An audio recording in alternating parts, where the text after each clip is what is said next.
తెలంగాణ సర్కార్పై మాజీ ఎంపీ పొంగులేటి విమర్శలు గుప్పించారు. పోడు భూములను పట్టాలివ్వాలని డిమాండ్ చేస్తూ భద్రాద్రి కొత్తగూడెంలో ఆయన భారీ ర్యాలీ నిర్వహించారు. ఈ ర్యాలీకి రైతులు, పొంగులేటి అభిమానులు పెద్ద ఎత్తున తరలివచ్చారు.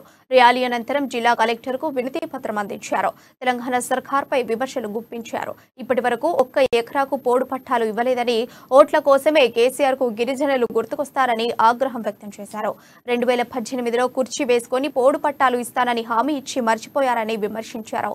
వెంటనే పట్టాలివ్వాలని, పోడు సాగుదారులపై కేసులు ఎత్తివేయాలని వారు డిమాండ్ చేశారు.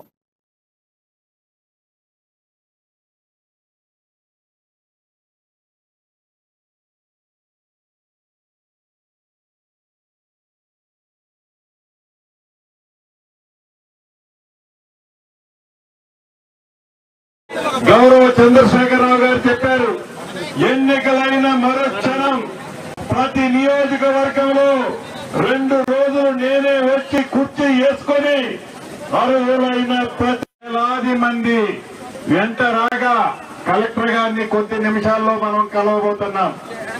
ఈ కార్యక్రమానికి హాజరైన కోరం కనకయ్య గారికి, పాయం వెంకటేశ్వరరావు గారికి, తల్లం వెంకటరావు గారికి, ఆదినారాయణ గారికి, సుధాకర్ గారికి, విజయబాబు గారికి, గోపాలరావు గారికి, రాజా గారికి, బ్రహ్మయ్య గారికి, ఇంకా వేదిక మీద ఉన్న వెంకన్నకు చాలా మంది మిత్రులు ఉన్నారు. వారందరికీ వేలాది మందిగా అన్ని ప్రాంతాల నుంచి తరలి వచ్చిన గిరిజనులకి, గిరిజనేతరులకి, ప్రింట్ అండ్ ఎలక్ట్రానిక్ మీడియా మిత్రులకి శిరస్సు వంచి పేరు పేరున హృదయపూర్వక నమస్కారాలు, వందనాలు.